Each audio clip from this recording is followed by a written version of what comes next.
Sobat Kalbemet, tahu enggak sebanyak 200.000 penduduk Indonesia mengalami penyakit ginjal kronik yang membutuhkan cuci darah rutin. Sayangnya, banyak yang belum tahu kalau penyakit ginjal sebetulnya bisa dicegah supaya kita jangan sampai jatuh ke cuci darah. Di video Medicode ini, kita akan sama-sama membedah 5 langkah untuk mencegah cuci darah yang bisa kamu lakukan dari sekarang. Simak terus video ini.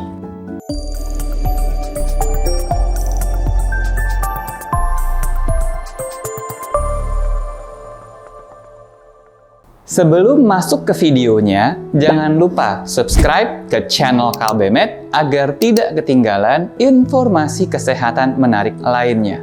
Fungsi utama ginjal adalah untuk menyaring dan membuang zat sisa metabolisme protein berupa nitrogen dalam bentuk yang dikenal sebagai urea atau ureum. Untuk bisa menjalankan fungsinya membersihkan darah dari urea, ginjal mengandalkan fungsi glomerulus, yaitu pembuluh darah yang berukuran sangat kecil tempat darah disaring dan zat sisa berupa urea akan dibuang ke urin. Satu ginjal terdiri atas jutaan unit glomerulus yang bekerja sama menjaga darah kita tetap bersih.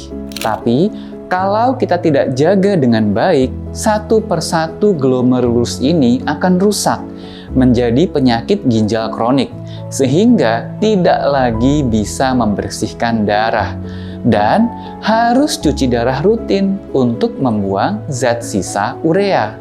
Apa saja penyebab-penyebab yang paling banyak merusak ginjal? Sudah kita bahas sebelumnya dalam video Kalbemet ini. Waspada 5 penyebab cuci darah. Kali ini kita bahas apa 5 langkah yang paling penting yang kita bisa lakukan untuk sama-sama memelihara ginjal dan mencegah cuci darah. Langkah pertama adalah jangan sembarangan minum obat-obatan pereda nyeri tanpa resep dokter, apalagi sampai jangka waktu yang lama. Karena ada golongan obat pereda nyeri yang dikenal sebagai NSAID atau Non-Steroid Anti-Inflammatory Drugs. Obat-obat ini seringkali diminum tanpa resep dokter dan dalam waktu yang lama. Efek sampingnya, lambat laun satu persatu unit glomerulus dalam ginjal akan rusak. Suatu penyakit yang disebut sebagai nefropati analgesik. Yang membuat kita khawatir adalah penyakit ini awalnya bisa tidak bergejala sama sekali dan tahu-tahu ginjal sudah rusak.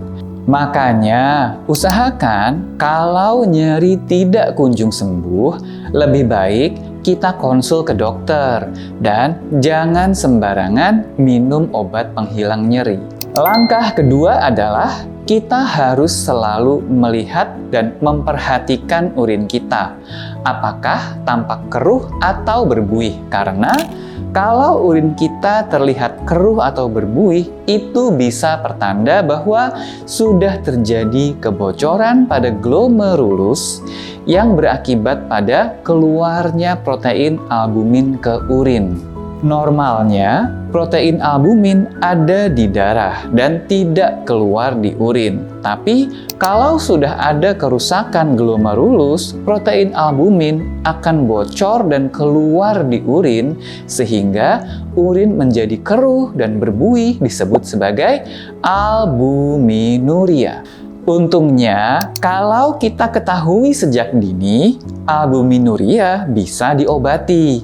Segera konsul ke dokter. Salah satu pilihan pengobatannya adalah dengan minum obat golongan non-steroid mineralokortikoid reseptor antagonis.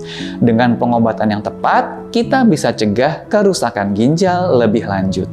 Langkah ketiga adalah Biasakan minum air putih dalam jumlah yang cukup untuk mencegah dehidrasi.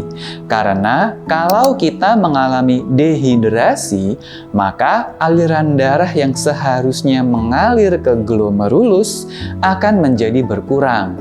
Berakibat pada glomerulus kekurangan suplai darah dan berujung pada kerusakan glomerulus. Kalau ini hanya terjadi sebentar, kerusakannya bersifat sementara, disebut sebagai cedera ginjal akut. Tapi kalau berkepanjangan, kerusakan ini akan bertahan lama dan bahkan merusak ginjal untuk seterusnya, yaitu penyakit ginjal kronik. Maka dari itu, pastikan kita cukup minum air putih setiap hari. Biasanya kebutuhan air orang dewasa sehat adalah sekitar 30 ml per kilogram berat badan atau sekitar 2 liter per hari atau sekitar 8 gelas per hari.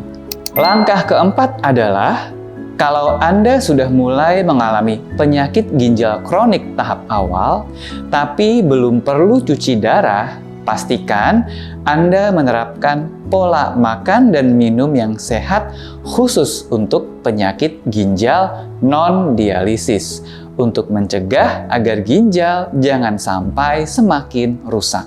Prinsip pola makan dan minum penyakit ginjal kronik non-dialisis adalah 1. Kurangi asupan protein. Batasi asupan protein tidak lebih dari 0,6 gram per kilogram berat badan. 2. Kurangi dan batasi asupan garam tidak boleh lebih dari 2 gram per hari atau hanya 1 sendok teh. 3. Anda harus membatasi jumlah air minum harian. Tidak lagi boleh 8 gelas sehari seperti sebelumnya. Tapi batasi hanya minum air putih apabila Anda merasa haus saja. Karena ginjal sudah tidak bisa lagi membuang kelebihan air yang Anda minum. Kalau Anda minum terlalu banyak, gejalanya akan terlihat pada pergelangan kaki atau jari-jari, akan tampak bengkak berisi cairan. Saatnya Anda kurangi asupan air. Agar lebih efektif, Anda bisa berkonsultasi dengan dokter atau ahli gizi dan mengonsumsi pangan olahan nutrisi diet khusus untuk pasien gangguan ginjal kronik. Langkah kelima adalah langkah yang paling penting, yaitu Anda harus mengontrol tekanan darah dan gula darah Anda agar jangan sampai mengalami tekanan darah tinggi atau gula darah tinggi. Karena dua kondisi ini adalah penyebab yang paling banyak terjadinya kerusakan ginjal.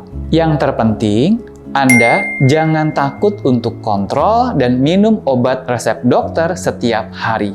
Obat dari dokter tidak akan merusak ginjal dan justru akan melindungi ginjal Anda. Demikian informasi kali ini.